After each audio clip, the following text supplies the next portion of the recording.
The weeks following childbirth carry a profound biological toll. A new mother's body requires significant nutritional resources to heal and endure severe sleep deprivation. Alongside this physical recovery, many mothers face intense pressure to rapidly return to their pre-pregnancy weight.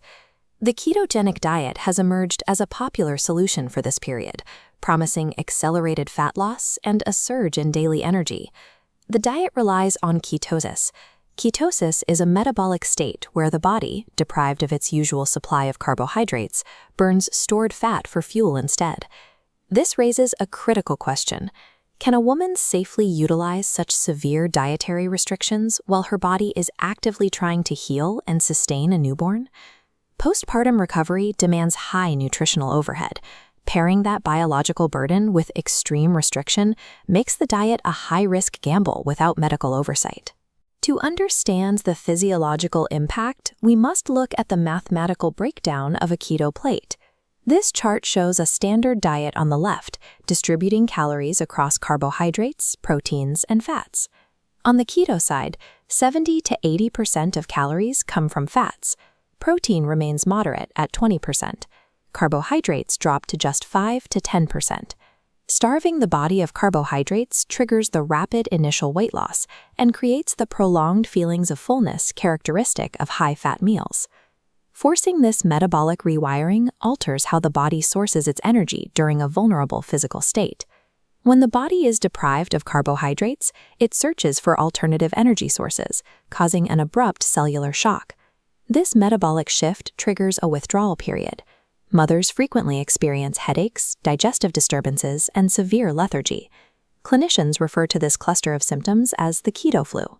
It is a temporary but grueling physiological tax the body pays while adapting to burn fat instead of glucose. Look at this graph tracking early motherhood.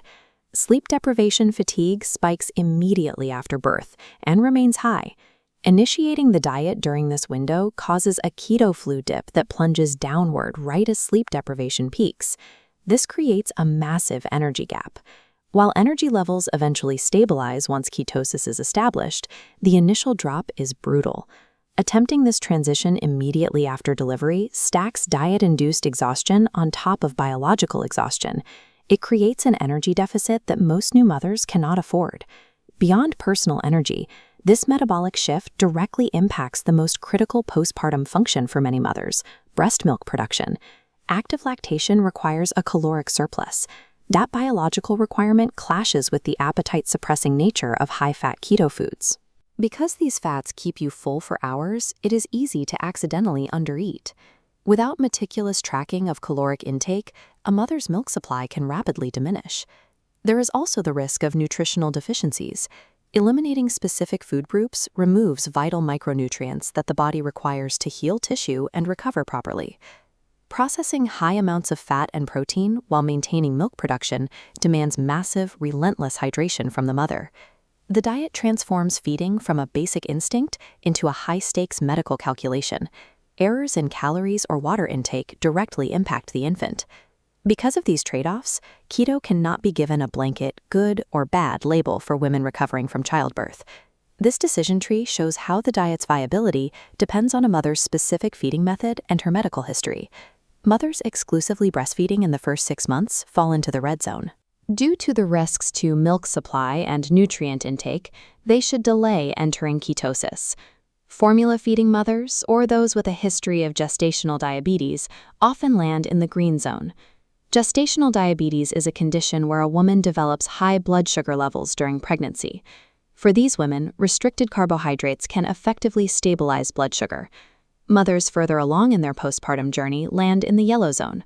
They can adopt a gradual carbohydrate reduction to secure stable energy without the severe shock of the keto flu. Postpartum keto functions as a specialized metabolic tool, requiring a precise match with a mother's biological profile to be effective. Consult a doctor or clinical dietitian before initiating any form of ketosis. Prioritize hydration and monitor your body for warning signs, utilizing support groups if symptoms arise. The physical realities of childbirth demand patience. Building physical recovery and internal resilience matters more than the speed of a postpartum weight loss. Navigating the postpartum period relies on providing the body with the specific fuel it needs to heal, regardless of the chosen dietary path.